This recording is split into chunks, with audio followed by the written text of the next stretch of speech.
Zakaria pasal 11. Bukalah pintu-pintumu, hai Libanon, supaya api dapat memakan pohon-pohon arasmu. Merataplah, hai pohon sanobar, sebab sudah rebah pohon aras dan sudah dirusakkan pohon-pohon yang hebat. Merataplah, hai pohon-pohon tarbantin Basan, sebab telah rata hutan yang lebat itu. Dengar, para gembala meratap, sebab kemegahan mereka sudah dirusakkan. Dengar, singa-singa mengaum, sebab sudah dirusakkan kebanggaan sungai Yordan.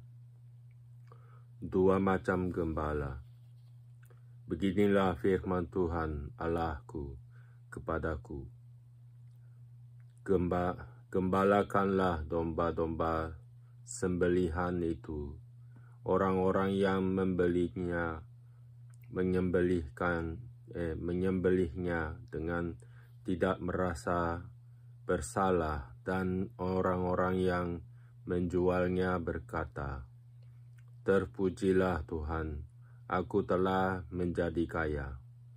Dan orang-orang yang menggembalakannya tidak mengasihaninya, sebab aku tidak lagi akan mengasihani penduduk bumi.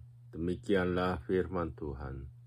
Melainkan sesungguhnya aku akan menyerahkan manusia masing-masing ke dalam tangan gembalanya dan ke dalam tangan rajanya.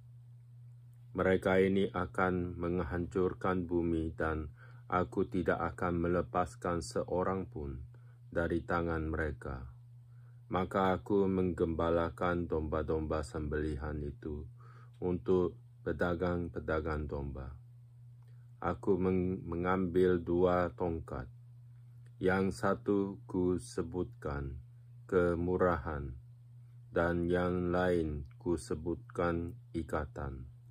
Lalu aku menggembalakan domba-domba itu. Dalam 1 bulan, aku melenyapkan ketiga gembala itu. Kemudian aku tidak dapat menahan hati lagi terhadap domba-domba itu, dan mereka pun merasa muak terhadap aku. Lalu aku berkata, "Aku tidak mau lagi menggembalakan kamu. Yang hendak mati, biarlah mati. Yang hendak lenyap, biarlah lenyap. Dan yang masih tinggal itu, biarlah masing-masing memakan daging temannya." Aku mengambil tongkatku, kemurahan,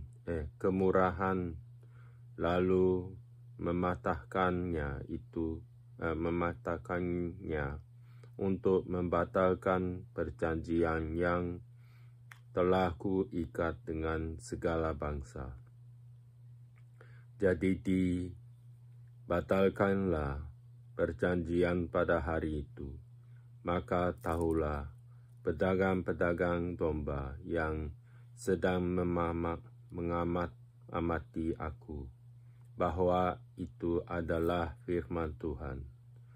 Lalu aku berkata kepada mereka, "Jika itu kamu anggap baik, berikanlah upahku, dan jika tidak, biarkanlah." Maka mereka membayar upahku dengan menimbang 30 uang perak. Tetapi berfirmanlah Tuhan kepadaku, "Serahkanlah itu kepada penuang logam, nilai tinggi yang ditaksir mereka bagiku." Lalu aku mengambil 30 uang perak itu dan menyerahkannya kepada penuang logam di rumah Tuhan.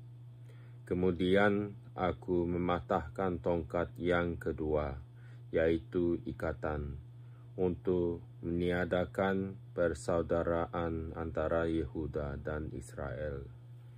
Sesudah itu berfirmanlah Tuhan kepadaku, ambillah sekali lagi perkakas seorang gembala yang pandir.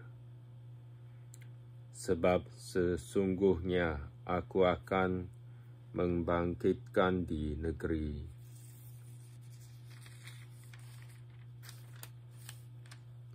ini seorang gembala yang tidak mengindahkan yang lenyap, yang tidak mencari yang hilang, yang tidak menyembuhkan yang luka, yang tidak memelihara yang sehat, melainkan memakan daging dari yang gemuk dan mencabut kuku mereka.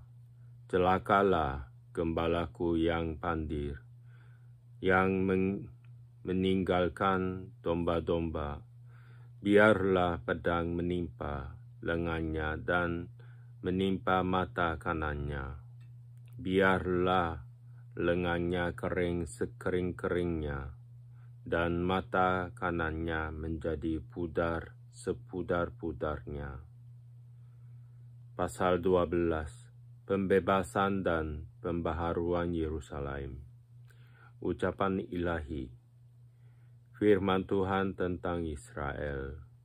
Demikianlah firman Tuhan yang membentangkan langit dan yang meletakkan dasar bumi, dan yang menciptakan roh dalam diri manusia. Sesungguhnya aku membuat Yerusalem menjadi pasu yang menyebabkan segala bangsa di sekeliling menjadi pening. Juga Yehuda akan mengalami kesusahan ketika Yerusalem dikepung. Maka pada waktu itu aku akan membuat Yerusalem menjadi batu untuk diangkat bagi segala bangsa. Siapa yang mengangkatnya pastilah mendapat luka parah. Segala bangsa di bumi akan berkumpul melawannya. Pada waktu itu, demikianlah firman Tuhan, aku akan membuat segala kuda menjadi bingung, penunggangnya menjadi gila.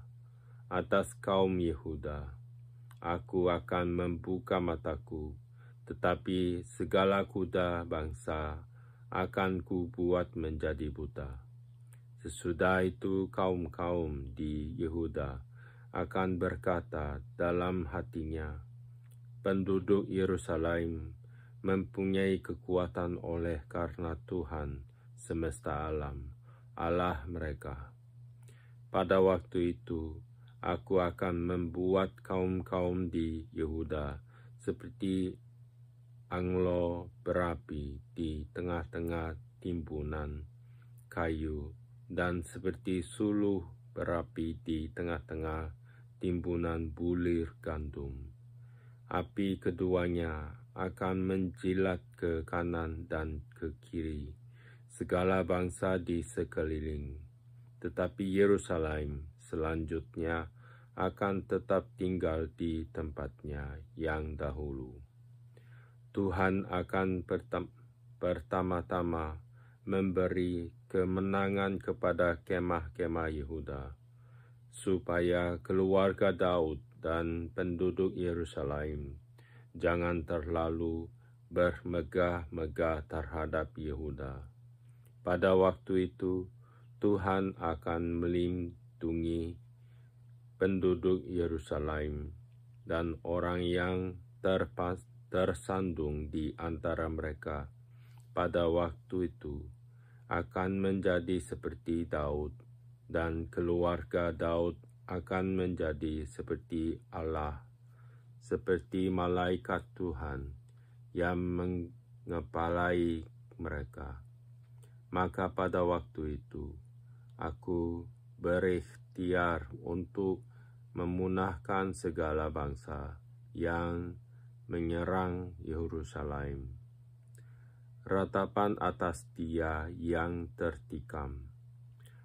Aku akan mencurahkan roh pengasihan dan roh permohonan atas keluarga Daud dan atas penduduk Yerusalem, dan mereka akan memandang kepada dia yang telah mereka tikam, dan akan meratapi dia seperti orang meratapi anak tunggal, dan akan menangisi dia dengan pedih seperti orang menangisi anak sulung. Pada waktu itu, ratapan di Yerusalem akan sama besarnya dengan ratapan atas Hadad Rimon di lembah Megiddo. Negeri itu akan meratap, setiap kaum keluarga tersendiri, kaum keluarga keturunan Daud tersendiri, dan istri mereka tersendiri, kaum keluarga keturunan Natan tersendiri, dan istri mereka tersendiri, kaum keluarga keturunan Lewi tersendiri, dan istri mereka tersendiri, kaum keluarga Simei tersendiri, dan istri mereka tersendiri, juga segala kaum keluarga yang masih tinggal, setiap kaum keluarga tersendiri, dan istri mereka tersendiri. Pasal 13. Penyingkiran berhala dan nabi palsu. Pada waktu itu akan terbuka suatu sumber bagi keluarga Daud dan bagi penduduk Yerusalem untuk membasuh dosa dan kecemaran. Maka pada waktu itu, demikianlah firman Tuhan semesta alam, aku akan melenyapkan nama-nama berhala dari negeri itu, sehingga orang tidak menyebutnya lagi. Juga para nabi dan roh najis akan kusingkirkan dari negeri itu. Dan apabila seseorang masih tampil sebagai nabi, maka ayahnya dan ibunya yang telah memperanakkan dia akan berkata kepadanya,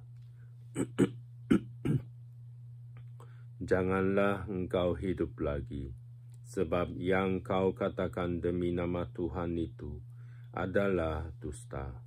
Lalu ayah dan ibunya yang telah memperanakkan dia akan menikam dia pada waktu ia bernubuat. Pada waktu itu, para nabi masing-masing akan mendapat malu oleh karena penglihatannya sebagai nabi, dan tidak ada lagi dari mereka yang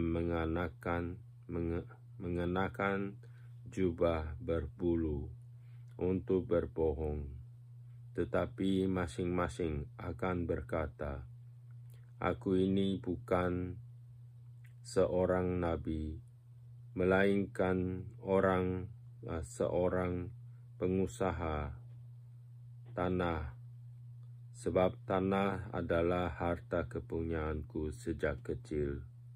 Dan apabila ada orang bertanya kepadanya, bekas luka apakah yang ada pada badanmu ini?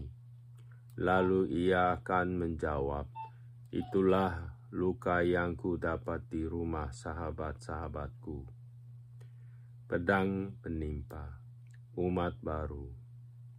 Hai pedang, bangkitlah terhadap gembalaku, terhadap orang yang paling karib kepadaku.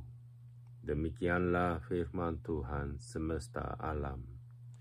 Bunuhlah gembala, sehingga domba-domba tercerai-berai. Aku akan mengenakan tanganku terhadap yang lemah. Maka di seluruh negeri Demikianlah firman Tuhan, 2/3 daripadanya akan dilenyapkan, mati binasa, tetapi 1/3 daripadanya akan tinggal hidup. Aku akan menaruh yang 1/3 itu dalam api dan akan memurnikan mereka seperti orang memurnikan perak. Aku akan menguji mereka seperti orang menguji emas. Mereka akan memanggil namaku dan aku akan menjawab mereka. Aku akan berkata, mereka adalah umatku, dan mereka akan menjawab, Tuhan adalah Allahku.